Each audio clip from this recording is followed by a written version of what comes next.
Hello everyone, welcome to my channel informative logs ಕಣ. After long time ನಾವು face to face ಮಾತಾಡ್ತಿರೋದು ಅನ್ಸುತ್ತೆ. ಅಂದ್ರೆ ಸ್ವಲ್ಪ ಕೆಲಸ ಜಾಸ್ತಿ ಇತ್ತು ಅಂತ ನಾನು ಹೇಳಿದ್ದೆ, ಲಾಸ್ಟ್ ವಿಡಿಯೋಸ್ ಎಲ್ಲ ಅಪ್ಡೇಟ್ ಮಾಡಿದ್ದೆ. GST ವರ್ಕ್ ಅಂಡ್ ಪ್ಲಾಟ್ಫಾರ್ಮ್ಸ್ ಎಲ್ಲ ಕ್ರಿಯೇಟ್ ಮಾಡೋದಿತ್ತು, like Amazon, Flipkart and insta pages, ಅದು ಎಲ್ಲ ಸ್ವಲ್ಪ ಕೆಲಸ ಇತ್ತು. ಸೊ ನನಗೂ ರೆಗ್ಯುಲರ್ ಆಗಿ ವಿಡಿಯೋಸ್ ಮಾಡಕ್ ಆಗ್ತಿರ್ಲಿಲ್ಲ. ಆದ್ರೂ ಅಂದ್ರೆ ಯಾವಾಗಾದ್ರೂ ಆದಾಗ ಅಥವಾ ನಿಮಗೆ ಇನ್ಫಾರ್ಮೇಶನ್ ಅದ್ ಕೊಡ್ಲೇಬೇಕು ಅನ್ನಿಸ್ದಾಗ ನಾನು ವಿಡಿಯೋಸ್ ಮಾಡಿ ಹಾಕ್ತಿದ್ದೆ ಅಷ್ಟೇ ಯೂಟ್ಯೂಬ್ ಅಲ್ಲಿ. ಸೊ ಇವತ್ತಿನ ವಿಚಾರ ಏನಂದ್ರೆ, ಸ್ವಲ್ಪ ಏನಾದ್ರು ಕಮೆಂಟ್ಸ್ ಅಲ್ಲಿ ಕೆಲವು ಕ್ವಶನ್ಸ್ ಬಂದಿದ್ವು ಅಂಡ್ ನಾನು ಇಷ್ಟ ದಿನ ಏನು ಯಾವ್ದು ರೀತಿ ವರ್ಕ್ ಎಲ್ಲ ನಡೀತು ಅಂತ ಸ್ವಲ್ಪ ಅಪ್ಡೇಟ್ಸ್ ಕೊಡೋಣ ಅಂತ ಹೇಳ್ಬಿಟ್ಟು, ಅಂಡ್ ಒಂದು ಮೀಶೋ ಆರ್ಡರ್ ಇತ್ತು. ನಿಮ್ಗೆ ಒಂದು ತೋರಿಸಿದ್ದೆ ಅನ್ಸುತ್ತೆ ಈ ಡ್ರೆಸ್.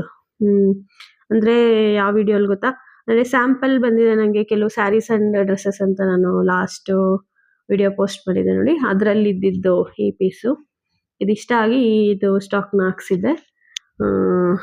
ಈ ತರ ಇದು ಡಿಸೈನ್ ಏನೋ ಇದೆ, ಅದ್ರಲ್ಲಿ ಡೀಟೇಲ್ ಆಗಿ ತೋರಿಸಿದ್ದೆ ನಾನು. ಇದು ಈ ಡ್ರೆಸ್ ಆರ್ಡರ್ ಬಂದಿತ್ತು, ಹಂಗೆ ಇದೊಂದು ಪ್ಯಾಕ್ ಮಾಡಿ ಜೊತೆಗೆ ಇನ್ನೇನಾದ್ರು ಡೌಟ್ಸ್ ಇದ್ರೆ ಹೇಳೋಣ ಅಂತ. ಅಂಡ್ ಇನ್ನೊಂದು main important thing GST related ಒಂದು ಸ್ವಲ್ಪ ಹೇಳ್ಬೇಕಾಗತ್ತೆ ನಾನು. ಅಂದ್ರೆ ಆಲ್ಮೋಸ್ಟ್ ನಾನು ಇದಕ್ಕೆ ಪ್ಲಾಟ್ಫಾರ್ಮ್ಸ್ ಅಲ್ಲಿ ಅಂದ್ರೆ ಲೈಕ್ ಅಮೆಜಾನ್, ಫ್ಲಿಪ್ಕಾರ್ಟ್, ಮೀಶೋ ಅಲ್ಲಿ ಏನು ಇದು ಅಕೌಂಟ್ ಕ್ರಿಯೇಟ್ ಮಾಡ್ಲಿಕ್ಕೆ ಏನೇನು ಅವಶ್ಯಕತೆ ಇದೆ ನಮಗೆ ಡಾಕ್ಯುಮೆಂಟ್ಸ್ ಎಲ್ಲ ಅಂತ ಹೇಳ್ಬಿಟ್ಟು ನಾನು ಒಂದು ವಿಡಿಯೋ ಪೋಸ್ಟ್ ಮಾಡಿದ್ದೀನಿ. ಯಾರಾದ್ರೂ ನೋಡಿಲ್ಲ ಅಂದ್ರೆ ಲಾಸ್ಟ್ ವಿಡಿಯೋಸ್ ಎಲ್ಲ ಚೆಕ್ ಮಾಡಿ, ನಿಮಗೆ ಗೊತ್ತಾಗುತ್ತೆ ಏನೇನು ಡಾಕ್ಯುಮೆಂಟ್ಸ್ ನಿಮ್ಮ ಹತ್ರ ಇರಬೇಕು ಈ ರೀತಿ ಇದ್ರಲ್ಲಿ ಬಿಸ್ನೆಸ್ ಮಾಡಕ್ಕೆ, ಆ ಥರ ಎಲ್ಲ ಅಂತ ಗೊತ್ತಾಗುತ್ತೆ ನಿಮಗೆ. ಅಂಡ್ ಅದಕ್ಕೂ ಮುಂಚೆ ದಯವಿಟ್ಟು ಇನ್ಫಾರ್ಮೇಟಿವ್ ಲಾಗ್ಸ್ ಕನ್ನಡನ ಸಬ್ಸ್ಕ್ರೈಬ್ ಮಾಡಿಕೊಂಡು ಚಾನಲ್ ಫಾಲೋ ಮಾಡ್ತೀರಿ, ಸೊ ದಟ್ ಡೈಲಿ ಏನಾದರೂ ವಿಡಿಯೋಸ್ ಅಪ್ಡೇಟ್ ಮಾಡ್ತಿರ್ತೀನಿ ನಾನು. ಲೈಕ್ ಈಗ ಏನಾದ್ರು ಪ್ಯಾಕಿಂಗ್ ಮಾಡೋದಿರ್ಬೋದು, ಕಾಮರ್ಸ್ ರಿಲೇಟೆಡ್, ಬಿಸ್ನೆಸ್ ರಿಲೇಟೆಡ್ ವಿಷಯಗಳೇನಾದರೂ ಶೇರ್ ಮಾಡ್ಕೊತಿರ್ತೀನಿ. ಅಂಡ್ ಹೋಲ್ಸೇಲ್ ಶಾಪ್ಸ್ ಏನಾದ್ರು ನಾನು ವಿಸಿಟ್ ಮಾಡಿದಾಗ, ಏನಾದರೂ ಸ್ಟಾಕ್ ನನಗೆ ಬಂದಾಗ, ಅಥವಾ ಏನಾದರೂ ರಿಲೇಟೆಡ್ ಟು ನನ್ನ ಬಿಸ್ನೆಸ್, ಸೊ ನಿಮಗೆ ನಿಮ್ಮ ಓನ್ ಬಿಸ್ನೆಸ್ ಮಾಡ್ಲಿಕ್ಕೆ ಏನಾದ್ರು ಸ್ವಲ್ಪ ಹೆಲ್ಪ್ ಆಗ್ಬೋದು, ಅಥವಾ ಇದರಲ್ಲಿ ಲಾಸ್ ಆಗುತ್ತಾ ಗೈನ್ ಆಗುತ್ತಾ ಅದೆಲ್ಲ ನನ್ನ ಮೇಲೆ ಟ್ರಯಲ್ ಅಂಡ್ ಎರರ್ ನೀವು ನೋಡ್ಕೋಬಹುದು. ಸೊ ನಾನು ಸ್ಟಾರ್ಟಿಂಗ್ ಇಂದ ನಿಮ್ಗೆ ಇವನ್ ವಿತ್ ನನ್ನ ಪೇಮೆಂಟ್ಸ್ ಇಂದ ಹಿಡಿದು ಎಲ್ಲಾನು ನಾನು ಆಲ್ಮೋಸ್ಟ್ ಶೇರ್ ಮಾಡಿದೀನಿ ನಿಮ್ಗೆ. ಅಂದ್ರೆ ಯಾವ ರೀತಿ ಪೇಮೆಂಟ್ಸ್ ಆಗುತ್ತೆ ನಮ್ಗೆ, ಎಷ್ಟು ದಿನ ಬಿಟ್ಟು ನಮ್ಗೆ ಕ್ರೆಡಿಟ್ ಆಗುತ್ತೆ ನಮ್ಮ ಅಕೌಂಟ್ಸ್ಗೆ, ಏನು ಈ ಬಿಸ್ನೆಸ್ ಎಲ್ಲ ಯಾವ ರೀತಿ ವರ್ಕ್ ಆಗುತ್ತೆ, ಇದನ್ನೆಲ್ಲ ನಾನು ಎಕ್ಸ್ಪ್ಲೈನ್ ಮಾಡಿದ್ದೀನಿ ಲಾಸ್ಟ್ ವಿಡಿಯೋಸ್ ಅಲ್ಲಿ. ಇನ್ ಕೇಸ್ ಯಾರಾದ್ರೂ ನೋಡಿಲ್ಲ ಅಂದ್ರೆ ಅದನ್ನ ದಯವಿಟ್ಟು ಆ ವಿಡಿಯೋಸ್ನ ಚೆಕ್ ಮಾಡಿ. ಅಂಡ್ ಇವತ್ತು ಒಂದು GST ಬಗ್ಗೆ ಹೇಳಬೇಕು ಅಂದ್ರೆ, ನಾವೀಗ ಯಾರಾದ್ರೂ ಹೋಲ್ಸೇಲರ್ ಆರ್ ಮ್ಯಾನುಫ್ಯಾಕ್ಚರ್ಸ್ ಇಂದ ನಾವು ಇದನ್ನ ತಗೊಬರ್ತೀವಿ, ಸ್ಟಾಕ್ ಎಲ್ಲ ಹಾಕಿಸ್ತೀವಲ್ವಾ, ಲೈಕ್ ನಿಮ್ಮ ಕ್ಯಾಟಗರಿ ಯಾವುದೋ ಅದು, ಅಂದ್ರೆ ಈಗ ಜ್ಯುವೆಲರಿ ಆಗ್ಬೋದು, ಬಟ್ಟೆ, ಸ್ಯಾರೀಸು, ಕುರ್ತೀಸ್ ಈ ತರ ಇರುತ್ತಲ್ಲ, ಅವರು ರೆಗ್ಯುಲರ್ GST ಇದೆಯಾ ಅವ್ರದ್ದು ಅನ್ನೋದೊಂದು ಚೆಕ್ ಮಾಡ್ಕೊಳ್ಳೋದು ತುಂಬಾ ಇಂಪಾರ್ಟೆಂಟು. ಯಾಕಂದ್ರೆ regular GST and composite GST ಅಂತ ಎರಡು ಇರುತ್ತೆ.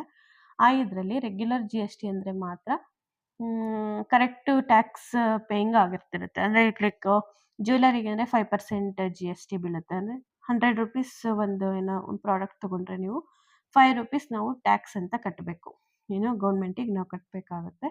ಅದು ರೆಗ್ಯುಲರ್ GST ಇರುತ್ತೆ. ಕಾಂಪೋಸಿಟ್ GST ಅಂದ್ರೆ ಅವ್ರು ಓನ್ಲಿ 1% ಪೇ ಮಾಡಿರ್ತಾರೆ, ನೆಕ್ಸ್ಟ್ ಅಗೇನ್ ಅದು ನಮ್ಮ ಮೇಲೆ ಬೀಳುತ್ತೆ. ಅಂದ್ರೆ ಯಾಕಂದ್ರೆ ನಾವು ಆ ಪ್ರಾಡಕ್ಟ್ನ ಪರ್ಚೇಸ್ ಮಾಡಿರ್ತೀವಲ್ಲ, ಸೊ ಆದ್ರಿಂದ ಅದನ್ನ ಎಗೇನ್ ನಾವೇ ಕಟ್ಬೇಕಂದ್ರೆ ಡಬಲ್ GST ಈ ತರ ಆಗ್ಬಿಡುತ್ತೆ ನಮಗೆ. ಸೊ ಇದರಲ್ಲಿ ಸ್ವಲ್ಪ ಕೇರ್ಫುಲ್ ಆಗಿರಿ. ಅಂಡ್ ಇದ್ರಲ್ಲಿ ಏನಾದ್ರು ಡೌಟ್ ಇದ್ರೆ ನನಗೆ ದಯವಿಟ್ಟು ಕಮೆಂಟ್ ಮಾಡಿ. ಕಮೆಂಟ್ ಅಲ್ಲಿ ಕ್ಲಿಯರ್ ಮಾಡಕ್ ಆಗ್ಲಿಲ್ಲ ಅಂದ್ರೆ ನಾನು ಎಗೇನ್ ಒಂದು ವಿಡಿಯೋ ರೀತಿ ಮಾಡ್ತೀನಿ. ಈ ತರ ಅಂದ್ರೆ ಜಸ್ಟ್ ನೀವು ಚೆಕ್ ಮಾಡ್ಕೊಳ್ಳಿ ಅವ್ರ ಹತ್ರ, ನಿಮ್ದು ರೆಗ್ಯುಲರ್ GSTನ ಅಥವಾ ಕಾಂಪೋಸಿಟ್ GSTನ ಅಂತ ಅವ್ರನ್ನ ಕೇಳಿ. ನೀವು ಹೋಲ್ಸೇಲರ್ ಆಗ್ಬೋದು ಅಥವಾ ನೀವು ಮ್ಯಾನುಫ್ಯಾಕ್ಚರ್ಸ್ ಇಂದ ಎಲ್ಲಾದ್ರೂ ತರ್ತಿರ್ತೀರಲ್ಲ, ಅಲ್ಲಿ ನೀವು ಈ ಕ್ವಶನ್ನ ಮಾಡಿದಾಗ ನಿಮ್ಗೊಂದು ಕ್ಲಾರಿಟಿ ಬರುತ್ತೆ. ಆಲ್ಮೋಸ್ಟ್ ರೆಗ್ಯುಲರ್ GST ಯಾರಿರುತ್ತೆ ಅವ್ರ ಹತ್ರನೇ ನೀವು ಚೂಸ್ ಮಾಡೋದು ಒಳ್ಳೇದು ಅನ್ನೋದು ನನ್ನ ಅಭಿಪ್ರಾಯ. Because sorry, tax paying double paying ತರ ಆಗಲ್ಲ ನಮಗೆ. ಅದು ಇವಾಗ 100 ರುಪೀಸ್ ಪ್ರಾಡಕ್ಟ್ ಅಲ್ಲಿ 5 ರುಪೀಸ್ ನಮಗೆ ಕಡಿಮೆ ಅನ್ನಿಸ್ಬೋದು, ಬಟ್ ಹ್ಯೂಜ್ ಬಿಸ್ನೆಸ್ ಆದಾಗ ಏನಾದ್ರು ಈಗ GST ಎಲ್ಲ ಫೈಲ್ ಮಾಡಲಿಕ್ಕೆ ನಮಗೆ ಓನಾಗಿ ಬರೋರು ಮಾಡ್ಕೊತಾರೆ, ಬಟ್ ನಾನಂತೂ ಹೊರಗಡೆ ಮಾಡಿಸ್ತೀನಿ ಮಂತ್ಲಿ GST ಫೈಲಿಂಗ್ ಎಲ್ಲ. ಅದಕ್ಕೆ ಸ್ವಲ್ಪ ನಾವು ಪೇ ಮಾಡಬೇಕಾಗುತ್ತೆ. ಅದೇ ಟೈಮಲ್ಲಿ ನಮ್ದು ಎಷ್ಟು ಸೇಲ್ಸ್ ಆಗಿರುತ್ತೆ ಅದಕ್ಕೆ ಟ್ಯಾಕ್ಸ್ ಕಟ್ಟಬೇಕಾಗುತ್ತೆ. ಹಂಗೆ ಸಪೋಸ್ ಈಗ 20,000 ರುಪೀಸ್ ನೀವೇನೋ ಜ್ಯುವೆಲರಿ ಇಮಿಟೇಷನ್ ಜ್ಯುವೆಲರಿ ಸೇಲ್ ಮಾಡಿದ್ದೀರಾ ಅಂದ್ಕೊಳ್ಳಿ. ಅದರಲ್ಲಿ ನಮಗೆ ಇಮಿಟೇಷನ್ ಜ್ಯುವೆಲರಿಗೆ ಪ್ರೆಸೆಂಟ್ ರೈಟ್ ನೌ ಇರೋವಂಥದ್ದು 5% ಜಿ ಎಸ್ ಟಿ ಇದೆ, or 3% or 5% depending on your products. ಯಾವ ಎಚ್ ಎಸ್ ಎನ್ ಅಲ್ಲಿ ಬರುತ್ತೆ ನಿಮ್ಮ ಪ್ರಾಡಕ್ಟ್ಸು ಅದ್ರ ಮೇಲೆ 5% 3% ಡಿಸೈಡ್ ಆಗುತ್ತೆ. 20,000 ಅಂದರೆ 1,000 ರುಪೀಸ್ ನೀವು ಅಲ್ಲೇ ಕಟ್ಟಬೇಕಾಗುತ್ತೆ. ಸೊ ಅವ್ರದ್ದು ಅವರು ಕಟ್ಟಿಲ್ಲ ಅಂದರೆ ಎಕ್ಸ್ಟ್ರಾ 2,000 ಅಂದರೆ 1,000 ನೀವೇ ಕಟ್ಟಬೇಕಾಗುತ್ತೆ ಆ ಥರ. ಅದು ನಿಮಗೆ ಡೀಟೇಲಾಗಿ ಹೇಳ್ತೀನಿ, ಅಂದರೆ ಜಿ ಎಸ್ ಟಿ ಟ್ಯಾಕ್ಸ್ ಎಲ್ಲ ಹೆಂಗೆ ವರ್ಕ್ ಆಗುತ್ತೆ ಅಂತ. ಬಟ್ ಈಗ ರೈಟ್ ನಾವು ಯೋಚನೆ ಮಾಡಬೇಕಿರೋದು ಆ್ಯಂಡ್ ನಾವು ಕ್ವೆಶನ್ ಮಾಡಬೇಕಿರೋದೇನೆಂದರೆ ಕಾಂಪೋಸಿಟ್ ಜಿ ಎಸ್ ಟಿನ ರೆಗ್ಯುಲರ್ ಜಿ ಎಸ್ ಟಿನ ಅಂತ.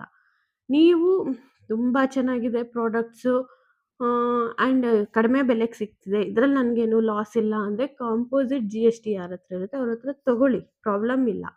But regular G S T ಇರೋರ ಹತ್ರ ತೊಗೊಳ್ಳೋದು ತುಂಬಾ ಒಳ್ಳೆಯದು. ಇದೊಂದು ಮೈಂಡಲ್ಲಿ ಇಟ್ಕೊಳ್ಳಿ. ಆ್ಯಂಡ್ ಟ್ಯಾಕ್ಸ್ ಪೇಯಿಂಗ್ ಎಲ್ಲ ಕರೆಕ್ಟಾಗಿ ಪೇ ಮಾಡಬೇಕು ನಾವು ಗೌರ್ಮೆಂಟ್ಗೆ. ಇಲ್ಲಾಂದರೆ ಫ್ಯೂಚರಲ್ಲಿ ಪ್ರಾಬ್ಲಮ್ ಆಗುತ್ತೆ ಸುಮ್ಮನೆ ಅದು. ಮತ್ತು ಎಂಕ್ವೈರೀಸು, ಸೇಲ್ಸ್ ಎಷ್ಟಾಯಿತು, ಈಗ ಯಾವಾಗೋ 1 ಇಯರ್ ಬ್ಯಾಕ್ ಏನೋ ಸೇಲ್ಸ್ ಆಗಿರುತ್ತೆ, ಅದು ನೆನಪೇ ಇರಲ್ಲ ನಮಗೆ.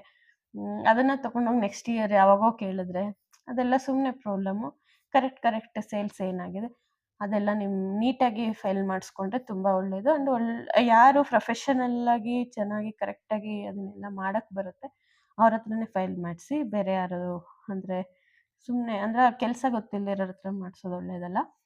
ಆ್ಯಂಡ್ ಮೀಶೋ, ಅಮೆಜಾನ್, ಫ್ಲಿಪ್ಕಾರ್ಟ್ ಈ ಥರ ಇ ಕಾಮರ್ಸ್ ಪ್ಲಾಟ್ಫಾರ್ಮ್ಸಲ್ಲಿ ಏನು ನೀವು ಸೇಲ್ ಮಾಡ್ಕೊತಿರ್ತೀರ, ಎವ್ರಿ ಮಂತ್ 3 to 5 ಅನಿಸುತ್ತೆ ಆ ಡೇಟ್ಸಲ್ಲಿ, 3, 4, 5 ಎವ್ರಿ ಮಂತ್ ಆ ಡೇಟ್ಸಲ್ಲಿ ನಿಮಗೆ ಅವರೊಂದು PDF ಥರ ನಿಮ್ಮ ಅಕೌಂಟಲ್ಲೇ ಇರುತ್ತೆ ಅದು. ಅದನ್ನು ನೀವು ಡೌನ್ಲೋಡ್ ಮಾಡ್ಕೋಬೋದು. ಅದರಲ್ಲಿ ನಿಮ್ಮ ಸೇಲ್ಸ್ ಎಷ್ಟಾಗಿದೆ, ರಿಟರ್ನ್ ಎಷ್ಟು, ಅಂದರೆ ಲಾಭ ಎಷ್ಟು, ನಷ್ಟ ಎಷ್ಟು, ಎವ್ರಿಥಿಂಗ್ ಅದರಲ್ಲಿರುತ್ತೆ. ಅದನ್ನು ತೊಗೊಂಡೋಗಿ ನೀಟಾಗಿ ಅಲ್ಲಿ ಫೈಲ್ ಮಾಡಿದ್ರೆ ಸಾಕು. ಅಂದರೆ ನೀವು ಎಕ್ಸ್ಟ್ರಾ ಇದಕ್ಕೋಸ್ಕರನೇ ಅಂದರೆ ಲೈಕ್ ನೀವೊಂದು ಬುಕ್ಕಲ್ಲಿ ಬರೆಯೋದು ಅಥವಾ ನಿಮ್ಮ ಬಿಲ್ಲಿಂಗ್ ಬುಕ್ಕು ಅದು ಇದು ಮೇಂಟೈನ್ ಮಾಡೋ ಅವಶ್ಯಕತೆ ಇಲ್ಲ ಇ ಕಾಮರ್ಸಲ್ಲಿ ಸೇಲ್ ಮಾಡಬೇಕಾದ್ರೆ. ಬಟ್ ಈಗ ನೀವು ಇನ್ಸ್ಟಾಗ್ರಾಮಲ್ಲೆಲ್ಲೋ ಸೇಲ್ ಮಾಡ್ತಿರ್ತೀರ ಅಂಥದಕ್ಕೆಲ್ಲ ಸ್ವಲ್ಪ ಬಿಲ್ಲಿಂಗ್ ಬುಕ್ಸು ಆ್ಯಂಡ್ ಸೇಲ್ಸ್ ಕರೆಕ್ಟಾಗಿ ಎಷ್ಟೆಷ್ಟಾಗಿದೆ ಏನೇನು ಡೀಟೇಲ್ಸ್ ಎಲ್ಲ ನಿಮ್ಮ ಹತ್ರ ಇರಬೇಕು. ಆ್ಯಂಡ್ ನೀವೆಲ್ಲಾದರೂ ಪರ್ಚೇಸ್ ಮಾಡಿರ್ತೀರಲ್ವ ಆ ಬಿಲ್ಸ್ನ ಇಟ್ಕೊಳ್ಳೋದು ತುಂಬಾ ಇಂಪಾರ್ಟೆಂಟ್ ವಿಷಯ. ಅಂದರೆ ನೀವೆಲ್ಲ ಒಂದು 50,000 ರುಪೀಸ್ದು ಪ್ರಾಡಕ್ಟ್ಸ್ ಪರ್ಚೇಸ್ ಮಾಡ್ಕೊಂಬಂದಿರ್ತೀರ ಮ್ಯಾನುಫ್ಯಾಕ್ಚರ್ಸಿಂದ, ಅವ್ರ ಜಿ ಎಸ್ ಟಿ ಬಿಲ್ ಅಂತ ಒಂದು ಕೊಟ್ಟಿರ್ತೀರಲ್ಲ, ಆ ಜಿ ಎಸ್ ಟಿ ಬಿಲ್ ನಿಮ್ಮ ಹತ್ರ ಇರಬೇಕು next G S T filing ಮಾಡಲಿಕ್ಕೆ ನಿಮಗೆ. ಸೊ ಈ ಥರ ಚಿಕ್ಕ ಅಂಶಗಳು, ಬಟ್ ಕೆಲವು ಸರಿ ಇವೆ ದೊಡ್ಡವು ಆಗುತ್ತೆ. ಸೊ ಇದನ್ನೊಂದು ನೆನ್ಪಿಟ್ಕೊಳ್ಳಿ. ಸೊ ಇದು ಆರ್ಡ್ರ್ ಬಂದಿದೆ ಅಂದಲ್ಲ, ಇದೊಂದು ಪ್ಯಾಕ್ ಮಾಡೋದಿತ್ತು ಇವತ್ತು. ಬೆಳಗ್ಗೆ ಮುಗೀತು, ಆರ್ಡರ್ಸ್ ಎಲ್ಲ ಡಿಸ್ಪ್ಯಾಚ್ ಮಾಡಿದೆ ಇವತ್ತು ಮಾರ್ನಿಂಗ್ 11ಗೆ ಆಗೋಯ್ತು ಎಲ್ಲ. ಇವಾಗ ಯಾವುದೋ ಆಫ್ಟರ್ 11 ಅಕ್ಸೆಪ್ಟ್ ಮಾಡಿದ್ದು ಆರ್ಡ್ರ್ ಇದು. ಸೊ ಹೆಂಗೋ ನಾಳೆ ಬರುತ್ತೆ ಇದು ತೊಗೊಂಡೋಗಕ್ಕೆ, ಇವತ್ತು ಬರಲ್ಲ. ಹೆಂಗೋ ವಿಡಿಯೋ ಮಾಡ್ತೀನಲ್ಲ ಒಂದು ಪ್ಯಾಕಿಂಗ್ ವಿಡಿಯೋನು ತೋರಿಸೋಣ, ಅದು ಲೇಬಲ್ ಎಲ್ಲ ಹೆಂಗೆ ಹಾಕೋದು ಏನು. ಆ್ಯಂಡ್ ಬಾರ್ಕೋಡೆಡ್ ಕವರ್ಸ್ ಬಗ್ಗೆ ಸ್ವಲ್ಪ ಕಮೆಂಟ್ಸಲ್ಲಿ ಕೇಳ್ತಿದ್ರು, ಅದನ್ನೊಂದು ಇನ್ನೊಂದು ಯಾವುದೋ ಬ್ಯಾಂಗಲ್ ಆರ್ಡರ್ ಇತ್ತು, ಅದೊಂದು ಪ್ಯಾಕ್ ಮಾಡಿದೆ ಆಲ್ರೆಡಿ. ಬಟ್ ಇದನ್ನು ನೋಡೋಣ. ಬಟ್ ಈ ಸೈಜ್ಗೆ ನನ್ನ ಹತ್ರ ಕವರ್ಸ್ ಇಲ್ಲ, ಅಂದರೆ ನಂಗೆ ಜಾಸ್ತಿ ಸ್ವಲ್ಪ ಕವರ್ಸ್ ತರಿಸಿಲ್ಲ ನಾನು, ಅಂದರೆ ಇರೋದ್ರಲ್ಲೇ ಮ್ಯಾನೇಜ್ ಮಾಡೋಣ ಅನ್ನೋ ರೀತಿ ಇದೆ. ಯಾಕಂದರೆ ಈಗ ಆಫ್ಲೈನಲ್ಲಿ ಹೋಗ್ತಿದ್ರೆ ಅವ್ರಿಗೊಂಥರ ಕವರ್ಸ್ ಬೇಕು, ಇ ಕಾಮರ್ಸಲ್ಲಿ ಒಂಥರ ಕವರ್ಸ್ ಬೇಕು, ಅಮೆಜಾನ್ಗೆ ಒಂದು ರೀತಿ ಪ್ಯಾಕೇಜಿಂಗ್, ಮತ್ತು ಫ್ಲಿಪ್ಕಾರ್ಟ್ಗೊಂಥರ ಪ್ಯಾಕೇಜಿಂಗು ಈ ಥರ. ಸೊ ಈಗ ಬಲ್ಕಲ್ಲಿ ಆರ್ಡರ್ ಮಾಡ್ಕೋಬೇಕು, 500 ಪೀಸಸ್ ಆ ಥರ ಇದ್ದಾವೆ ಇದರಲ್ಲಿ. ಏನು ಮೀಶೋಲ್ಲಿ ಮಿನಿಮಮ್ ಪೀಸಸ್ 500 ಇದೆ. ಅಷ್ಟು ತೊಗೊಂಡು ನಾವೇನು ಮಾಡೋಣ. ಅವಾಗ ಆ 500 ಅಂದರೆ ಒಂದೊಂದು ಸೈಜಲ್ಲಿ ಅಂದರೆ ಅವೇ 2,000 ಆಗುತ್ತೆ. 2,000 ಆರ್ಡರ್ಸ್ ಬರೋದು ಅವಾಗ ನಮಗೆ, ಕವರ್ಸ್ ಖಾಲಿ ಆಗೋದು ಇವಾಗ. ₹1 to 5 to 10 ರುಪೀಸ್ ಇಷ್ಟೇ ಆಗುತ್ತೆ ಅಮೌಂಟು ಪರ್ ಇದಕ್ಕೆ. ಬಟ್ ಅವನ್ನೆಲ್ಲ ಸುಮ್ಮನೆ ಸ್ಟೋರ್ ಮಾಡಿಕೊಂಡು ಯಾಕೆ ಅಂತ ನಾನು ತರಿಸಿಲ್ಲ. ಬಟ್ ಬೇರೆ ಕಡೆನೂ ಸಿಗುತ್ತೆ, ಆಫ್ಲೈನಲ್ಲೂ ಸಿಗುತ್ತೆ. ಅದು ಕಾಂಟ್ಯಾಕ್ಟ್ಸ್ ಬೇಕಾದ್ರೆ ನನಗೆ ನನ್ನ ವಾಟ್ಸಪ್ ನಂಬರಿಗೆ ಕಾಂಟ್ಯಾಕ್ಟ್ ಮಾಡಿ, ನಾನು ಡಿಸ್ಕ್ರಿಪ್ಷನಲ್ಲಿ ಹಾಕಿರ್ತೀನಿ.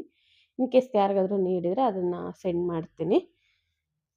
ಸೊ ಅಂದರೆ ಈಗ Amazon, Flipkart and Meesho all covers 20 ಆದರೂ ಸಿಗುತ್ತೆ, 50 ಆದರೂ ಸಿಗುತ್ತೆ, 100 ಈಗ ನಿಮ್ಮದು ಅಷ್ಟು ಆರ್ಡರ್ಸ್ ಬರ್ತಿಲ್ಲಪ್ಪ ಇವಾಗಲೇ ಏನಕ್ಕೆ ಎಲ್ಲ ಸೈಜಸ್ದು ಕವರ್ಸ್ ತಂದಿಟ್ಕೊಳ್ಳೋದು ಅನ್ನೋ ಅಂಥವ್ರು ಒಂದು 20 ಬೇಕು, ಬಲ್ಕಲ್ಲಿ ಬೇಡ ನಮಗೆ ಅಂದರೆ ನನಗೆ ಕಾಂಟ್ಯಾಕ್ಟ್ ಮಾಡಿ, ನಾನು ನಿಮಗೆ ಪ್ರೊವೈಡ್ ಮಾಡ್ತೀನಿ ಅದು.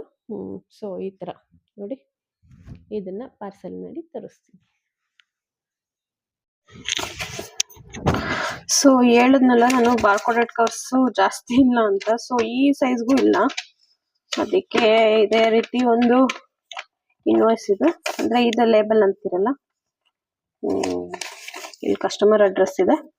ಸೊ ತೋರಿಸಲ್ಲ, ಇದು ಮನಿ ಫ್ಯಾಷನ್ಸ್ ಗೊತ್ತಲ್ಲ ನಮ್ಮದು ಯಾವುದು ಅಕೌಂಟ್ ಅಂತ. ಓಕೆ, ಇದು ಇಲ್ಲಿಂದ ವೆಸ್ಟ್ ಬೆಂಗಾಲಿಂದ ಬಂದಿದೆ. ಸೊ ಇದನ್ನ ಪ್ಯಾಕ್ ಮಾಡೋಣ. ಈ ಥರ ಪೌಚಸ್ ಇರೋದು ನೀವು ಯಾವಾಗಲೂ ತಗೊಳ್ಳೋದು ಒಳ್ಳೇದು. ಅಂದರೆ ಇದು ಯಾವುದ್ರಲ್ಲಾದರೂ ಸರಿ, ಅಂದರೆ ಫ್ಲಿಪ್ಕಾರ್ಟ್ ಆಗ್ಬೋದು, ಅಮೆಜಾನ್ಗೆ ಆಗ್ಬೋದು, ಮೀಶೋಗೆ ಆಗ್ಬೋದು. ಸೊ ಈ ರೀತಿ ಪೌಚಸ್ ಇದ್ರೆ ನಮಗೆ ಈಸಿ, ಅಂದರೆ ಒಂದು ಸ್ವಲ್ಪ ಅಮೌಂಟ್ ನಿಮಗೆ ಕಡಿಮೆ ಆಗ್ಬೋದು ಅಷ್ಟೇ, ಬಿಟ್ಟರೆ ಬೇರೆ ಏನು ಡಿಫ್ರೆನ್ಸ್ ಆಗಲ್ಲ. ಸೊ ಈ ಥರ ಈ ಲೇಬಲ್ಸ್ ಇರುತ್ತಲ್ಲ, ನಿಮಗೇನು ಏನೇನು ಇದಿರುತ್ತೆ, ಇದ್ರ ಅಮೌಂಟ್ ಆಗ್ಬೋದು ಆ್ಯಂಡ್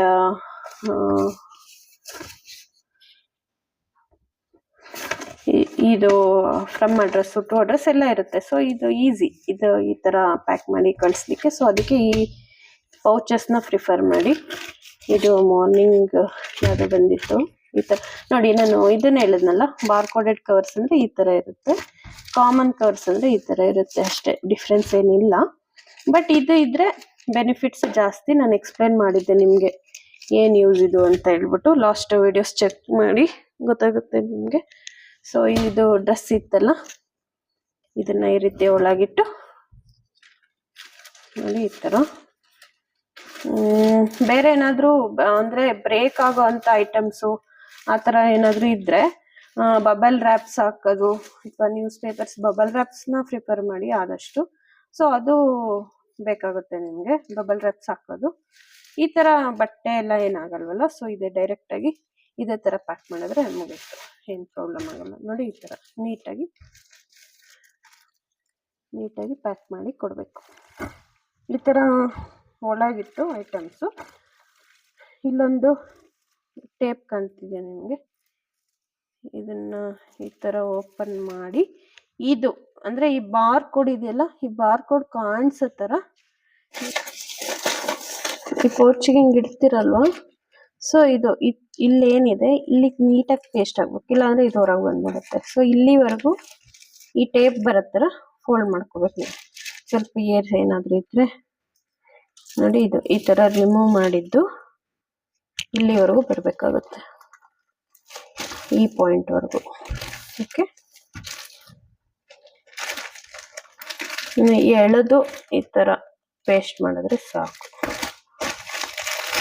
ನೋಡಿ ಈ ಥರ ಪ್ಯಾಕ್ ಮಾಡಬೇಕು. ಅದು ಈಗ ಕಸ್ಟಮರ್ ಕೈ ಸೇರೋವರೆಗೂ ಇದೇನೂ ಆಗಲ್ಲ. ನೋಡಿ ಈ ಥರ ಸೀಲ್ ಆಗಿರುತ್ತೆ, ಈ ಥರ ಪೇಸ್ಟ್ ಆಗಿರುತ್ತೆ. ಸೊ ಈ ಥರ ಇದು ಮಾರ್ನಿಂಗ್ ಯಾವುದೋ ಬಂತು. ನೈಟ್ ಸ್ವಲ್ಪ ಜಾಸ್ತಿ ಬರುತ್ತೆ ಆರ್ಡರ್ಸ್, ಮಾರ್ನಿಂಗಿಗಿಂತ ನೈಟ್ ಜಾಸ್ತಿ ಬರುತ್ತೆ. ಸೊ ಪ್ಯಾಕಿಂಗ್ ರೆಡಿ ಆಯಿತು. ಆ್ಯಂಡ್ ಇದೇ ರೀತಿ ಇನ್ಫಾರ್ಮೇಷನ್ಗೋಸ್ಕರ ಇನ್ಫಾರ್ಮೇಟಿವ್ ಲಾಗ್ಸ್ಗಳನ್ನ ಫಾಲೋ ಮಾಡ್ತೀರಿ. And more E commerce business ಬಗ್ಗೆ ಅಪ್ಡೇಟ್ ಸಿಗ್ತಿರುತ್ತೆ ನಿಮಗೆ. ಆ್ಯಂಡ್ ಈ ವಿಡಿಯೋ ನಿಮ್ಗೆ ಇಷ್ಟ ಆಗಿದೆ ಅಂದ್ಕೊತೀನಿ. ಇದು ನಿಮ್ಮ ಅಭಿಪ್ರಾಯನ ಕಮೆಂಟಲ್ಲಿ ತಿಳಿಸಿ ನನಗೆ. ಆ್ಯಂಡ್ ಇನ್ಮೇಲೆ ರೆಗ್ಯುಲರಾಗಿ ಸ್ವಲ್ಪ ವಿಡಿಯೋಸ್ ಬರ್ತಿರುತ್ತೆ, ಅಂದರೆ ಲೈಕ್ ಹೋಲ್ಸೇಲ್ ಶಾಪ್ಸು, ಬೇರೆ ಕೆಲವು ನಾನು ಈಗ ಸದ್ಯಕ್ಕೆ ಸಿಲ್ಕ್ ಸ್ಯಾರೀಸ್ನ ಸ್ವಲ್ಪ ಸರ್ಚ್ ಮಾಡ್ತಿದ್ದೀನಿ. ಅಂದರೆ ಈ ಹೋಲ್ಸೇಲ್ ಆಗಿ ಎಲ್ಲಿ ಸಿಗುತ್ತೆ ಸಿಲ್ಕ್ ಸ್ಯಾರೀಸು ಅಂತ ಹೇಳ್ಬಿಟ್ಟು. ಅಂದರೆ ನಾನು ಈಗ ಆಂಧ್ರ ಆ ಥರ ಎಲ್ಲ ವಿಸಿಟ್ ಮಾಡಿದೆ, ಬಟ್ ನನಗೆ ಅಷ್ಟು ಕಲೆಕ್ಷನ್ಸ್ ಇಷ್ಟ ಆಗಿಲ್ಲ ಕೆಲವು ಕಡೆ, ಅದಕ್ಕಾಗಿ ನಾನು ನಿಮಗೆ ತೋರಿಸಿಲ್ಲ. ನನಗೆ ಇಷ್ಟ ಆದರೆ ಅಷ್ಟೇ ನಾನು ನಿಮಗೆ ತೋರಿಸೋದು, ಇಲ್ಲ ಸುಮ್ಮನೆ ಮತ್ತಲ್ಲೋಗಿ ನೀವು ಡಿಸಪಾಯಿಂಟ್ ಆಗಿ ಬರೋದು ನನಗೆ ಬೇಡ ಅನ್ನಿಸ್ತು. ಸೊ ನನಗೇನು ಇಷ್ಟ ಆಗುತ್ತೆ, ಓಕೆ ವರ್ತಿದೆ ಅಂತ ಯಾವ ಕಲೆಕ್ಷನ್ಸ್ ಅನಿಸುತ್ತೆ ಅದನ್ನು ಮಾತ್ರ ನಾನು ಹೋಲ್ಸೇಲ್ ಶಾಪ್ ಇವನ್ನ ವೀಡಿಯೋಸ್ ನಾನು ನಿಮಗೆ ಹಾಕ್ತೀನಿ ಅಷ್ಟೇ. ಬೇರೆ ಫಾಲ್ಸ್ ಇನ್ಫಾರ್ಮೇಷನ್ ಎಲ್ಲ ನನಗೆ ಕೊಡೋಕ್ಕೆ ಇಷ್ಟ ಇಲ್ಲ ನನಗೆ. So that's it for today. Next ಇದೇ ರೀತಿ ವಿಡಿಯೋ ಜೊತೆ ಮತ್ತೆ ಮೀಟ್ ಆಗೋಣ. Thank you so much.